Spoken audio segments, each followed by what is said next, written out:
5 signs God is becoming your everything again. There's a feeling all of us know well. After days of travel, meetings, deadlines, and running from one place to another, you finally walk through your front door. Nothing dramatic happens. It's just your living room, the familiar chair, the quiet air of your own space. Yet something settles in you. The hurry drops off. Your breathing slows, and you feel it, you're home. Our relationship with God has seasons like that too. It's not that you walked away from Him, but life sometimes pulls your heart in too many directions at once. Responsibilities pile up, noise increases, and without realizing it, your soul drifts into survival mode. But then, in a moment that doesn't look spiritual at all, something warm rises again. Prayer feels real, God's presence feels close, and your heart opens the way a door opens when you return to a place you belong. When God begins to become your everything again, it rarely arrives with fireworks. It feels more like stepping back into a familiar home after a long stretch away, steady, peaceful grounding. A quiet sense that God is taking His place in your heart once more, not through pressure, but through love that is waking up again. This video will walk you through 5 beautiful everyday signs that God is drawing your heart back to Him, gently, naturally, and powerfully enough for you to recognize that you're returning to the place your soul calls home. Part 1. When God becomes the first place you turn for comfort. There are moments in life when the weight of an ordinary day presses on your shoulders a little more than usual. Not a crisis, not a collapse, just the kind of quiet heaviness that comes from navigating responsibilities, conversations, expectations, and the many small decisions no one else sees. You sit down for a moment, maybe at the edge of your bed or in your car before heading inside, and something inside you reaches out in a direction you didn't plan. Instead of picking up your phone, instead of opening an app or distracting your mind, your heart turns toward God almost instinctively. It's gentle, almost like a whisper that rises before you even form a complete thought, and you realize, sometimes with a bit of surprise, that He has become your first instinct again. When God is returning to the center of your life, this shift doesn't feel forced. It feels familiar, like a rhythm your soul remembers, even if your mind hasn't caught up yet. You take a slow breath and say something simple. Maybe just, "Lord, I'm tired today," or "Lord, be with me in this." And in that moment, even before anything changes on the outside, you feel grounded again, not because the problem is solved, but because your heart found its way home a little faster than it used to. Many of us know what it's like to run to other places first. We've opened the fridge, looking for comfort we didn't really need. We've scrolled through timelines, trying to quiet thoughts that wouldn't settle. We've looked for someone to answer a message, just so we wouldn't feel alone in a moment of worry. And none of that makes us weak. It makes us human. But there comes a time when those reflexes lose their power. Not because we disciplined them away, but because our hearts rediscovered a better refuge. When God becomes your first place of comfort again, it shows up in the little things, in the way you pause before reacting, in the way you stop halfway through a stressful moment and breathe His name, in the way you find yourself whispering a prayer you didn't intend to say out loud. These aren't signs of spiritual performance. They're signs of spiritual love. A heart that turns toward God naturally is a heart that is slowly healing. Sometimes it happens early in the morning. You wake up with worries waiting at the door of your mind, but instead of letting them in, you speak with God before your feet touch the floor.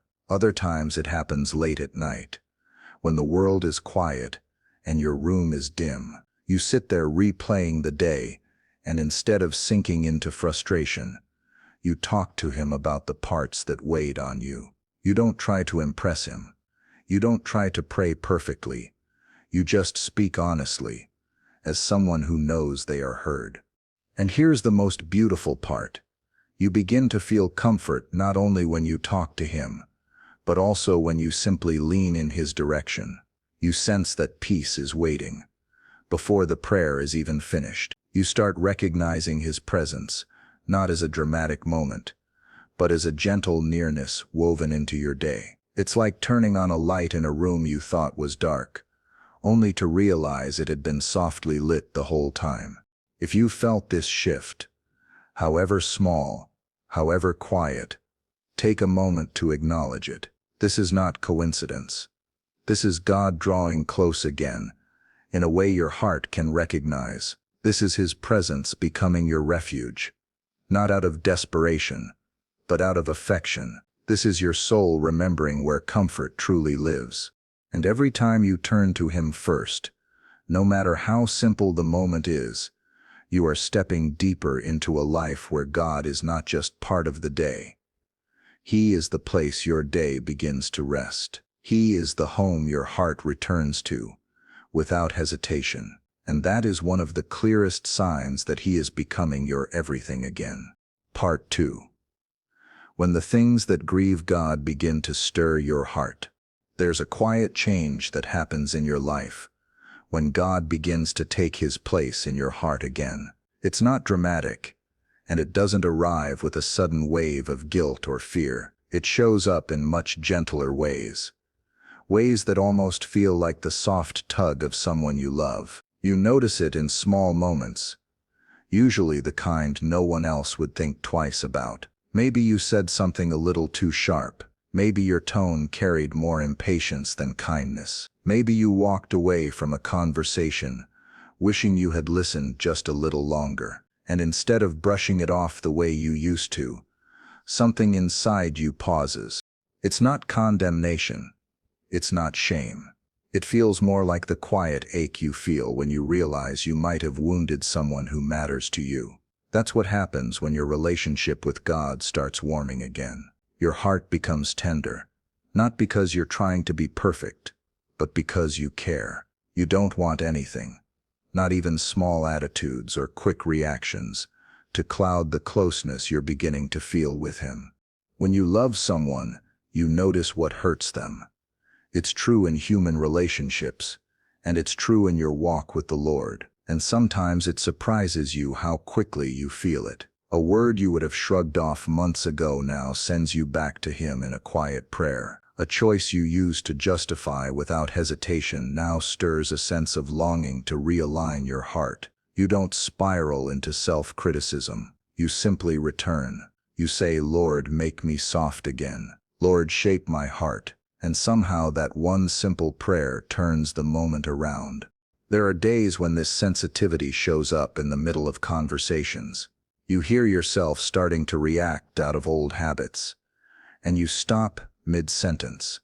Not because you're policing yourself, but because God is whispering in that still space between your thoughts. He helps you step back, breathe, and choose a better way. It's a reminder that the Holy Spirit doesn't only speak during worship or prayer. He speaks right in the middle of everyday life, where our real character is shaped. And there are moments when he meets you after the fact. You're driving home, replaying something you said or did, and you feel a gentle heaviness, not the kind that crushes you, but the kind that guides you. It's a nudge that says, your heart is better than this. Let me help you grow. And suddenly you feel grateful. Because instead of leaving you to figure everything out alone, God is teaching you what love looks like in the places it's hardest to live out. The most beautiful part of this journey is realizing that this tenderness is not about rule-keeping. It's not about trying to earn God's approval. It's a sign of love, not legalism. It means your heart is waking up again. It means his presence matters to you. It means you're beginning to see your reactions the way he sees them, not to condemn you, but to invite you into a deeper kind of goodness. You might not notice the growth at first. You just know that something feels off when you choose a path that doesn't reflect him. But over time, you'll see the pattern. The more God becomes your everything again, the more your heart refuses to stay comfortable with anything that dims his light in you. Not because you fear losing him, but because you treasure walking closely with him.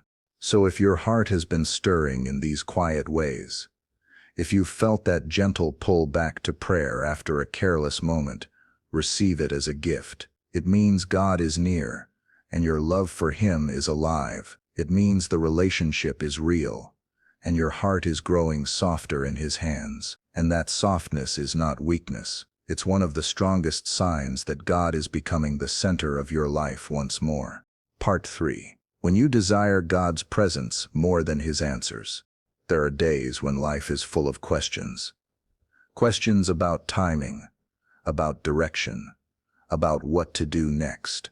And for a long time, your prayers may have reflected that. You talked to God because you needed clarity. You waited on him because you needed guidance. You came to his presence, hoping for solutions to take shape.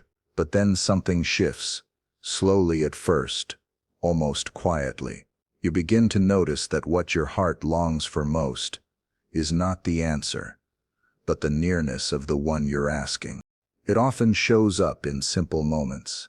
You sit down to pray, ready to bring your list of concerns, and suddenly the urgency fades. Instead of pressing for clarity, you rest. Instead of searching for the right words, you breathe in the stillness. You find yourself saying, "Lord, I just want to be with you." And to your surprise, that moment feels complete, even if nothing is resolved yet. It's as if your heart has learned that his presence is the answer before any answer arrives.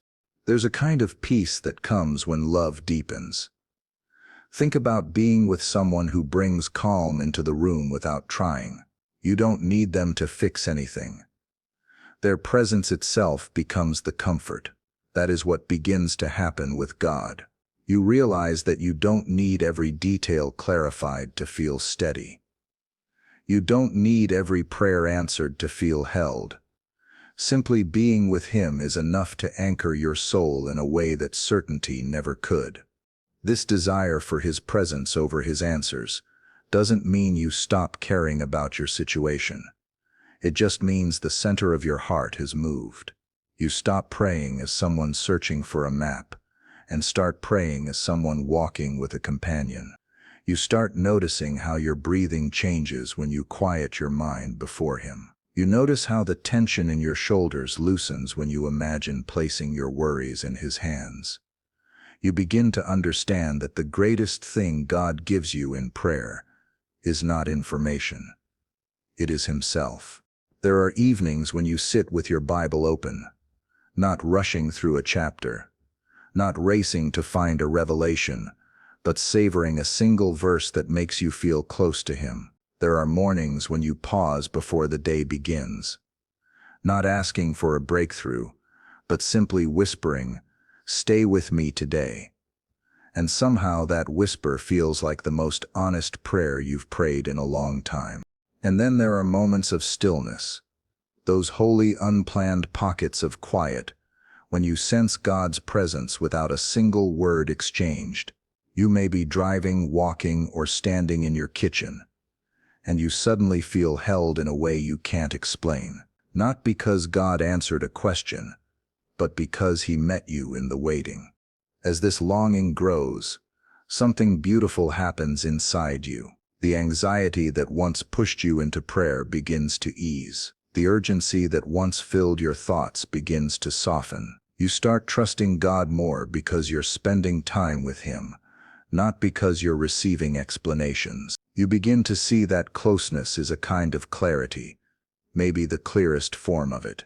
And slowly, you discover a truth that seasoned believers have whispered for generations. The presence of God is the place where the soul learns to rest, even when life is unfinished. Answers come and go.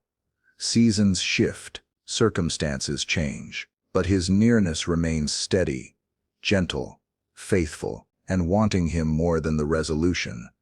That is not spiritual immaturity, that is love maturing. So if your prayers have become quieter, if your heart has leaned more toward being with God than understanding him, take comfort. This is a sign that your faith is deepening, not weakening. It's evidence that God is becoming your everything again. Not because He's solving every question, but because He's becoming the peace that carries you through them. Part 4. When the things that once pulled you away lose their power.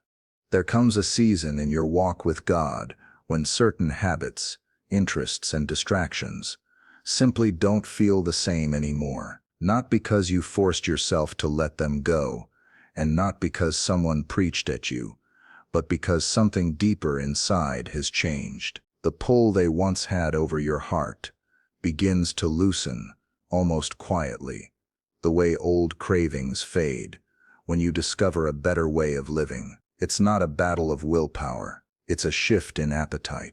You notice it in moments that used to tempt you toward escape.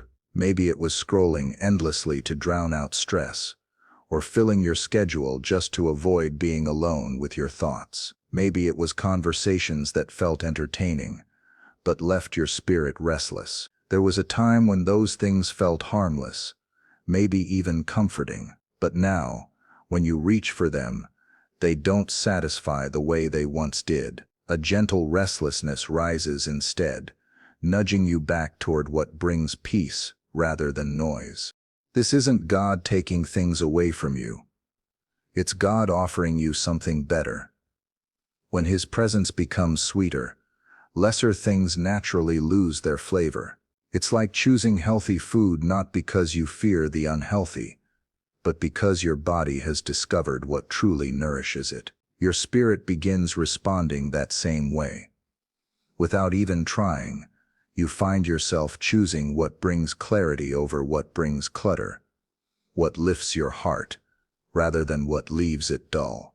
Sometimes the shift is quiet. You're halfway through a show you used to enjoy, and you realize your mind is drifting toward prayer instead, or you're sitting with a group that used to feel fun, but now you sense your heart withdrawing gently, as if saying, "There's more for you than this." You don't judge those around you. You don't suddenly become distant or cold. You simply recognize that your spirit is tuning itself to a different frequency, one of peace, depth, and spiritual alignment. Other times the shift is more noticeable. You try to engage in an old habit and immediately feel off-center, like wearing a shoe that no longer fits. You may even pause and think, "I don't know why this doesn't feel right anymore." And the truth is, you've grown. God's love has softened your heart, and with that softness comes a clearer sense of what draws you toward Him and what quietly pulls you away. What once felt normal now feels unnecessary. What once entertained now feels empty. What once soothed now feels shallow. This isn't a sign of losing interest in life. It's a sign of gaining interest in what truly matters. You start noticing which environments help you stay aware of God and which ones make you forget Him. You see the difference between what drains you and what strengthens you. And more importantly, you start valuing your spiritual clarity as something worth protecting. Not out of fear, but out of love. You don't want anything to blur the nearness you've been experiencing with Him. One of the most encouraging parts of this journey is realizing that the change comes from the inside out. You're not cutting things off to become more spiritual. You're simply recognizing that God has become more beautiful to you. And because He's becoming more beautiful, other things that once held your attention don't shine as brightly as they used to. The shift isn't forced, it's natural. It's the kind of transformation that only God's presence can create. So if you've been sensing this quiet change, if certain things you once enjoyed now feel distant, while your soul feels drawn toward peace, prayer, or scripture, don't be confused.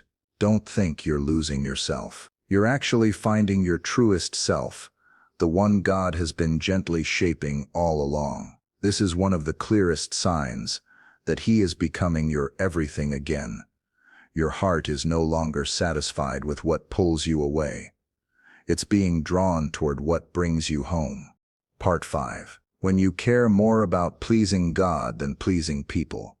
There comes a gentle but profound shift in your heart when God begins taking his rightful place in your life again.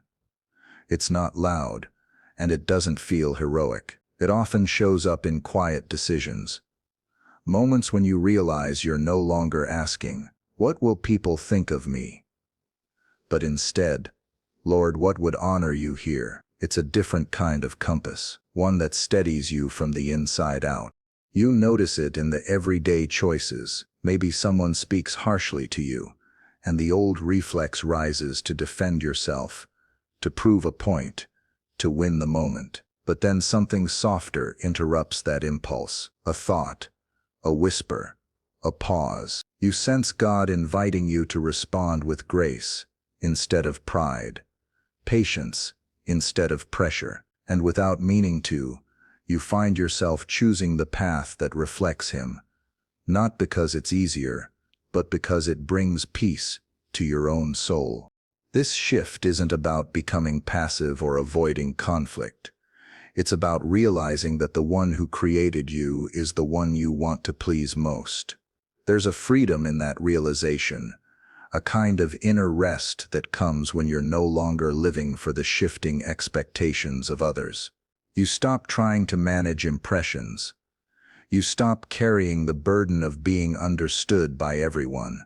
Instead, you begin to walk with the quiet confidence of someone who knows God sees their heart, and that His approval is enough to steady them. Sometimes this shows up in decisions that no one else will ever know about. Choosing honesty even when a lie would make life easier. Setting a boundary even when it disappoints someone. Refusing to participate in gossip because you know it grieves the heart of God. These choices may seem small, but they reveal something powerful. Your life is no longer shaped by the pressure to perform, but by the desire to walk closely with Him. And there are moments when this shift brings unexpected courage. You speak truth with kindness. Even if your voice trembles, you follow God's nudge. Even when others don't understand, you take a step of faith because you know He is leading you, not because you're trying to impress anyone. This courage doesn't look loud or dramatic. It looks steady. It looks consistent. It looks like a heart anchored in someone greater than the crowd's applause.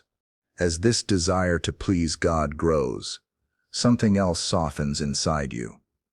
You begin to see people differently. You're no longer driven by winning their approval, so you can love them without fear. You can listen without defending yourself. You can serve without seeking recognition. You can offer kindness without needing anything in return. When pleasing God becomes your North Star, loving people becomes easier, not harder, because your worth is already settled in Him. And through all of this, a new kind of joy begins to rise. A joy that comes from knowing you're living in alignment with what matters most. A joy that comes from walking in step with the one who knows you completely and loves you fully. A joy that reminds you that living for God's pleasure is not a burden, but a blessing. A way of life that brings clarity, strength, and peace. So if you've been sensing this quiet transformation, if you've been choosing integrity over approval, peace over pressure, faithfulness over fear, recognize it for what it is. It's a sign of God's nearness. It's evidence that your heart is tuning itself to His, and it's one of the clearest signs that He is becoming your everything again. You're no longer shaped by the need to please people. You are guided by the desire to make Him glad. Conclusion. When you begin to notice these gentle shifts in your life, the instinct to run to God first, the tenderness in your heart, when something feels out of step with Him, the growing desire for His presence, the fading pull of old distractions, and the steady courage to live for His pleasure, you're not imagining it. These are not random changes or personality adjustments. These are signs of a heart being lovingly reclaimed. God doesn't force His way back into your life. He comes quietly, the way peace enters a room without asking for attention. He meets you in ordinary moments, in the middle of your routines, in the places where real life happens. And when he becomes your everything again, it rarely begins with dramatic encounters. It begins with nearness. It begins with tenderness. It begins with love waking up.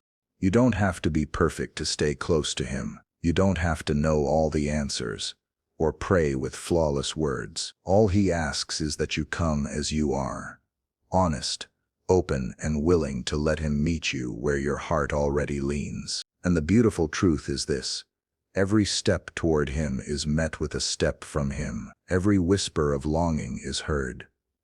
Every moment of return is welcomed. So as you walk into the days ahead, pay attention to these quiet movements of grace. Let them reassure you that God is not distant. He is not withholding himself. He is drawing near in ways your heart can feel, guiding you back to the place where your soul finds rest, strength, and clarity.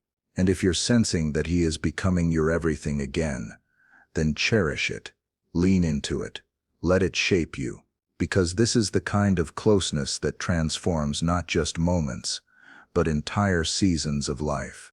May you continue to recognize his presence, respond to his love, and walk with the confidence of someone who knows they are at home in him, and always will be.